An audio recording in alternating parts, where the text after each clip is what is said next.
রাষ্ট্র কাঠামো মেরামতের ৩১ দফা বাস্তবায়নের লক্ষ্যে সুনামগঞ্জ ১ আসনের ধর্মপাশা, তাহিরপুর, জামালগঞ্জ ও মধ্যনগর উপজেলার হাওড়াঞ্চলের জনগণের প্রত্যাশা পূরণ করতে এই অঞ্চলের কৃষি, মৎস্য, বালি, পাথর, কয়লা, শিক্ষা, স্বাস্থ্য, বাসস্থানের সুব্যবস্থা করে জনগণের প্রত্যাশা পূরণ করতে হবে।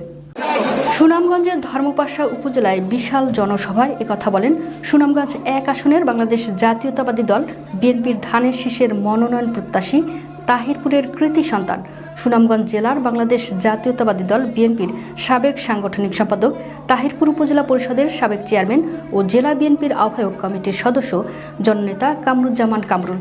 তিনি আরও বলেন, বিগত দিনে যারা কারা নির্যাতন, বিভিন্নভাবে হয়রানির শিকার ত্যাগী নেতাদের মূল্যায়ন করতে হবে। বুধবার বিকেলে ধর্মপাশা মধ্য বাজারে জনসভা অনুষ্ঠিত হয়। বাংলাদেশ জাতীয়তাবাদী দল বিএনপি ধর্মপাশা উপজেলা শাখার আয়োজনে বিশাল জনসভা অনুষ্ঠিত হয়।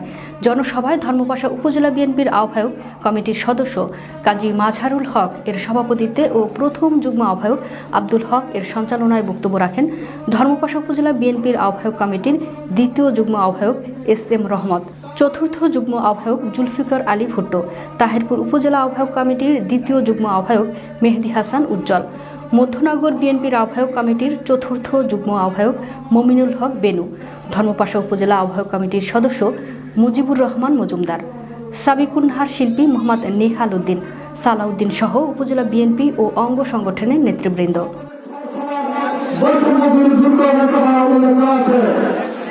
আমি ব্যক্তিগতভাবে একটা কথা বলে দিতে চাই, ধর্মপাশাকে উদ্দেশ্য করে অনুরোধ, আমরা কখনোই বৈষম্য হতে চাওয়া যাবেন না।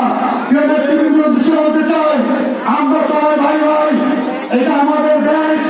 যে প্রত্যেকে আছে কোনো বিষয় না, আমরা বাংলাদেশি, আমরা এক দেশের মানুষ, এক জায়গার মানুষ, আমরা সবাই ভাই ভাই। আমরা সাম্প্রদায়িক সম্প্রীতি সব রক্ষা করে একসাথে চলতে চাই। হিন্দু, মুসলিম, বৌদ্ধ, খ্রিস্টান, আমরা একসাথে চলতে চাই। আমাদের দেশ, এটা আমাদের অধিকার। আরেকটা বিষয় বলতে চাই, সংগ্রামী সাথী বন্ধু আমার, এই 5ই আগস্টের পরে সারা বাংলাদেশে অনেক জায়গায় অনেক অনিয়ম লুটতরাজ শুরু হচ্ছে। এটাও বিভিন্ন দলের মানুষজন করছে, তারা অনেকে অনেক সময় আমাদের উপর করছে।